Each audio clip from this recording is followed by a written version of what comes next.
Be sure to serve on Sunday. Oh my goodness. Well, this is also the Sunday that we celebrate all saints, and we remember all of the saints that have gone before us and blessed our lives in so many ways. And I thank all the people that brought the mementos today and put them up on the table there.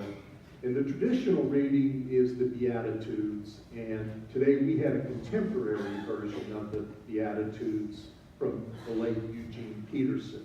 And sometimes Eugene Peterson's version are a little more challenging and oftentimes a little more humorous. But I think that it does help us to expand our understanding of some of Jesus' teachings. And so this morning I wanted to start out by, what are we talking about when we say blessed? Because we use that word a lot. And so there's some different versions of that. Do you have a slide up there for me? See, there's always a slight delay. Okay, so here's a little bit. Blessings in the religious sense is talking about God's favor and protection. And then blessing in religion is the infusion of something with holy, spiritual, redemption, or divine will. And then blessing is also something for which one is grateful. Something that brings well-being. And I think that in our reading today, it encompasses all of those different definitions of blessing. Is that helpful? Okay, good. Well, let's pray. Loving and gracious God, I ask that you bless us now. You open our hearts, open our minds and our spirits to hear what you would have us to hear today, that we may indeed leave here closer to you and one another. In Jesus' name we pray. Amen. Well, in the Beatitudes, the story starts out, Jesus has been teaching, doing a lot of teaching. And the crowds of people are growing and growing that are following him. And Jesus knows that at some point he's going to be leaving. And so he says, let's go up to a little quiet place where I can do some teaching with just his disciples. And then disciples, it says there, they were the ones that were willing to go the extra mile. Something there. They were willing to go that extra distance to climb that mountain, to be able to be there at Jesus' side, to hear what he had to say. Now, then Jesus starts talking and teaching the Beatitudes, and my guess is that probably wasn't exactly what the disciples were expecting to hear in that moment, because there's some kind of difficult teachings, aren't there? You know, they're really hard ones to kind of get your mind and your spirit around. But Jesus knew that these would be the people that were going to carry on his ministry after he was gone. And so it was important that he told them not just the easy things, but also some of the hard things that they would have to know. And I believe he talked to them about expectations of life. Don't expect that it's always going to be easy. Don't expect that things aren't going to happen just because you're one of my followers. These things are going to happen to all of us. Life's going to throw us these curves as we go along. But that does not mean that you're not blessed. That does not mean that I am not with you. And in every one of these opportunities, we have the time and the place to be able to be even closer to God. And I think there was something else that really happened with Jesus and the disciples that I'm not sure we've talked about. That is, yes, they believed in Jesus enough to walk up that mountain, to go that extra mile. But what else happened? Jesus believed in them. And maybe they were still at a place where they didn't even believe in themselves yet. They couldn't believe that Jesus had chosen them. But Jesus believed in them.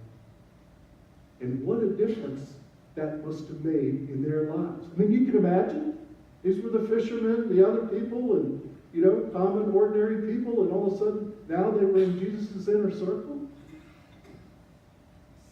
To have someone believe in you like that is an amazing experience and can indeed be life-changing.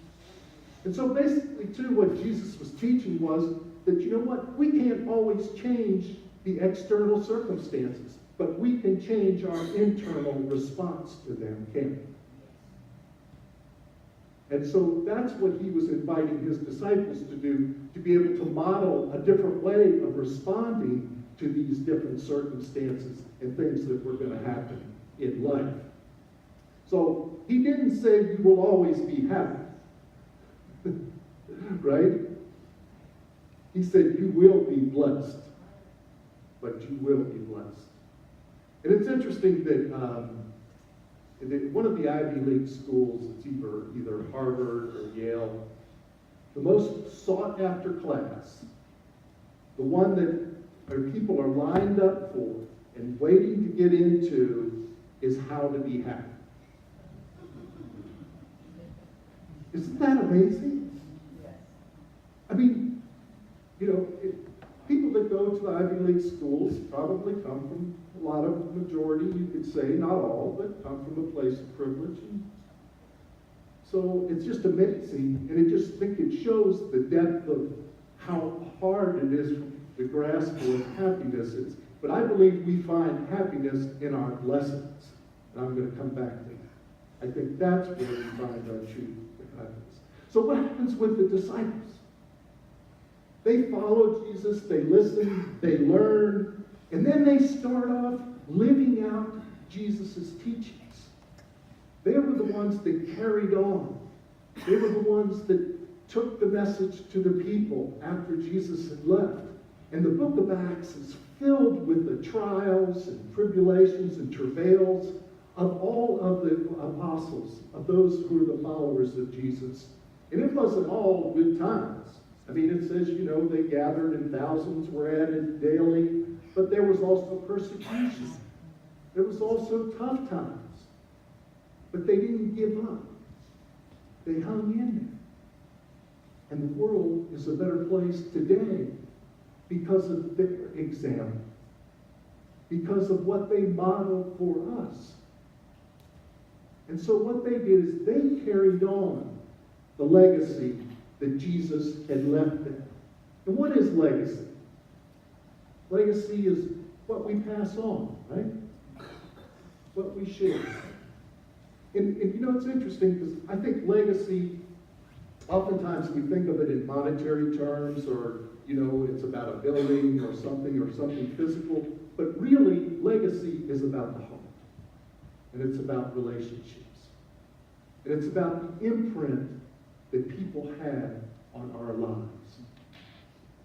And those special things that they wrote on our hearts that we will never, ever forget. And it was so much about the relationship that Jesus had with the disciples and what they wrote, what he wrote on their hearts that allowed them to pass it on. And I want you to think this morning about the saints in your lives who have had an imprint on you. Who are the saints that have made the difference in your life? The ones that wrote those special things on your heart. I had one gentleman who was very influential in my life, and his name was Stanley. And I met him at an AA roundup, gay roundup, at the Deauville in Miami Beach. Yeah, at the Deauville. And so it was. I was just first couple years of sobriety, and I heard everybody talking about Stanley.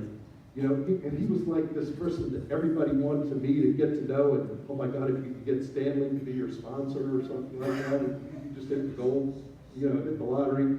And he was a tall man, not quite as tall as I am, but he was tall, kind of bald and had glasses, and lived his whole life, you know, worked as a nurse, and he had about 30 years sobriety. And everybody there looked up to Stanley. And so somebody said, "Do you want to meet him?" Well, I was like, Madonna, Stanley, but I wanted to meet Stanley. And so I got a chance to meet him, shook his hand, started talking to him, everything. And he said, "Well, tell me your story." And I was just beginning to enter into the starting phases of ministry. I was just starting to do my internship and studies and things like that. And I honestly was probably a lot like the disciples at that time. I'm not sure how much I believed in myself yet. So anyway, I told Stanley my story.